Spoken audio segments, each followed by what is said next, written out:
నమస్తే, welcome to Andhraprabha. Renu Lakshmi. Hyderabad లోని గాంధీ భవన్ లో ఇప్పుడు సరికొత్త చర్చ మొదలైంది. కాంగ్రెస్ పార్టీ లైన్ కు భిన్నంగా మాట్లాడే వారికి షోకాజ్ నోటీసులు ఇచ్చి వివరణ తీసుకోవడంలో ఒక్కో సామాజిక వర్గానికి ఒక్కో రకమైన విధానం అమలవుతున్నదనేది ఆ చర్చల్లో వినిపిస్తున్నమాట. క్రమశిక్షణను ఉల్లంఘించిన వారిపై చర్యల సంగతి ఎలా ఉన్నా షోకాజ్ నోటీసులు ఇవ్వడంలో వివక్ష కనిపిస్తుందని పలువురు ఆరోపణలు చేస్తున్నారు. రెడ్డి సామాజిక వర్గం నేతలు చేసిన కామెంట్లపై సాఫ్ట్ కార్నర్ తో ఉంటున్న పీసీసీ బీసీ, ఎస్సీ లీడర్ల విషయంలో హార్డ్ స్టాండ్ తీసుకుంటుందని గాంధీ భవన్ లోని కొందరు నేతలు అంటున్నారు. ఇందుకు గతంలోని తీన్మార్ మల్లన్న, కత్తి వెంకటస్వామి, తాజాగా జిక్కిడి శివచరణ్ రెడ్డి, కోమటిరెడ్డి రాజగోపాల్ రెడ్డి ఉదాహరణలను ప్రస్తావిస్తున్నారు. కాంగ్రెస్ పార్టీకి సోషల్ జస్టిస్ కీలకమైన పాలసీ అంటూనే దానికి విరుద్ధంగా ఫంక్షనింగ్ ఉంటుందని పలువురు వేలెత్తి చూపుతున్నారు. కాంగ్రెస్ లో ఉంటూనే పార్టీ లైన్ కు భిన్నంగా వ్యవహరించినప్పుడు సామాజిక వర్గాలతో సంబంధం లేకుండా ఒకే రకమైన ఆచరణ ఉండాలనే సూత్రం గాడి తప్పుతుందన్న గుసగుసలు వినిపిస్తున్నాయి. పీసీసీ అధ్యక్షుడిగా మహేష్ కుమార్ గౌడ్ బాధ్యతలు చేపట్టిన తరువాత పార్టీ నాయకత్వాన్ని బహిరంగంగా విమర్శించిన పలువురు నేతలకు షోకాజ్ నోటీసులు జారీ అయ్యాయి. కొందరి నుంచి వివరణలు తీసుకున్నారు. మరికొందరిపై చర్యలు కూడా జరిగాయి. ముఖ్యమంత్రి పైన, పార్టీ నాయకత్వంపై బహిరంగంగా విమర్శలు చేసిన కొందరు ఇతర నేతల విషయంలో క్రమశిక్షణ కమిటీ వ్యవహరించిన తీరు ఇప్పుడు పార్టీలో చర్చకు కారణమవుతుంది.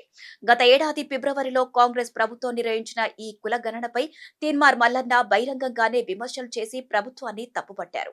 ముఖ్యమంత్రి రేవంత్ రెడ్డి కులగణనపై చేసిన ప్రకటన పత్రిని ఆయన దహనం చేశారు. కులగణన బీసీలకు అన్యాయం చేసేలా ఉందని ఆరోపించారు. దీంతో పీసీసీ క్రమశిక్షణ కమిటీ తీన్మార్ మల్లన్నకు షోకాజ్ నోటీసు జారీ చేసి వారం రోజుల్లోగా వివరణ ఇవ్వాలని కోరింది. నోటీసుకు సమాధానం ఇవ్వబోని మల్లన్న బహిరంగంగానే ప్రకటించడంతో 2 వారాల తర్వాత ఆయన్ను పార్టీ నుంచి పీసీసీ సస్పెండ్ చేసింది. పార్టీపై విమర్శలు, లైన్ను ఉల్లంఘించడమే ఇందుకు కారణమని స్పష్టత ఇచ్చింది.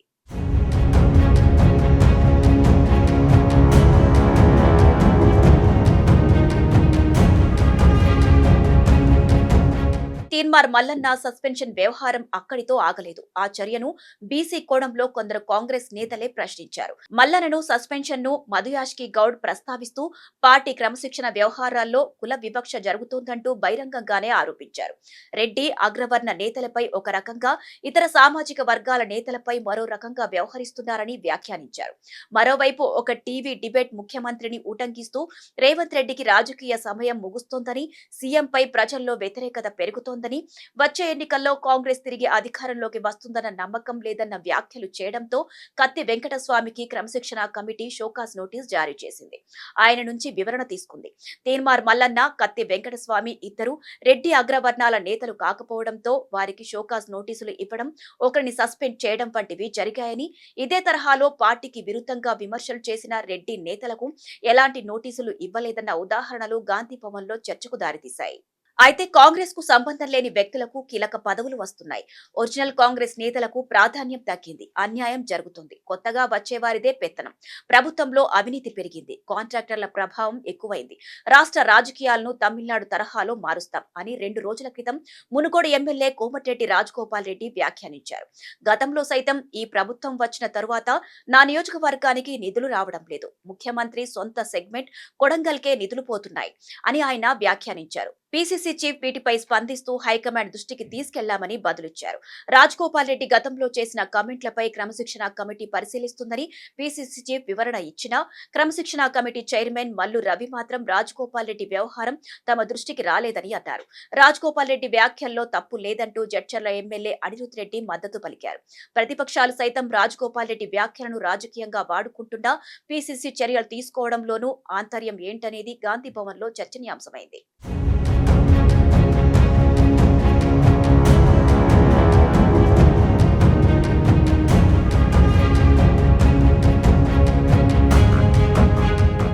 రాజగోపాల్ రెడ్డి మాత్రమే కాక యూత్ కాంగ్రెస్ ప్రెసిడెంట్ జిక్కిడి శివచరణ్ రెడ్డి విషయంలోనూ పీసీసీ సాఫ్ట్ గానే ఉంటుందని బీసీ నేతల అభిప్రాయం. యాదగిరిగుట్ట దేవస్థానం బోర్డు సభ్యురాలు ఈశ్వరమ్మ యాదవ్, ఆమె అనుచరులతో జరిగిన వివాదంలో జిక్కిడి శివచరణ్ రెడ్డి అనుచితంగా వ్యవహరించారన్న ఆరోపణలపై పార్టీ రాష్ట్ర వ్యవహారాల ఇన్ఛార్జ్ మీనాక్షి నటరాజన్ దగ్గర కూడా చర్చ జరిగింది. అయినా శివచరణ్ రెడ్డిపై షోకాజ్ నోటీసులతోనే పీసీసీ సరిపెట్టిందన్న అసంతృప్తి బీసీ నేతల్లో వ్యక్తమైంది. పార్టీలో గత కొంతకాలంగా షోకాజ్ నోటీసులు ఇస్తున్నా చాలా కేసులు క్రమశిక్షణ చర్యల దాకా వెళ్లడం లేదన్న అభిప్రాయాన్ని నేతలు వ్యక్తం చేస్తున్నారు. పార్టీ షోకాజ్ నోటీసు జారీ చేసిన చాలా సందర్భాల్లో వివరణతోనే సరిపెట్టిందని, చర్యలు తీసుకోలేదన్న ఆరోపణలు మొదటి నుంచి ఉన్నాయి. ప్రస్తుత ఘటనల స్వభావం, తీవ్రత వేరువేరు అయినా సామాజిక వర్గాల కోణం నుంచి చూస్తే వివక్షపూరితంగా ఉన్నాయనేది గాంధీ భవన్ లో సరికొత్త చర్చకు దారితీసింది. పీసీసీ చీఫ్ స్వయంగా బీసీ అయినా ఆయన తుపాకీ గురి బీసీల మీదకే వెళ్లిందన్నది పలువురు లీడర్లు అభిప్రాయం వ్యక్తం చేస్తున్నారు. ఆయన వ్యవహార శైలిపై అసంతృప్తి కూడా వ్యక్తం చేస్తున్నారు.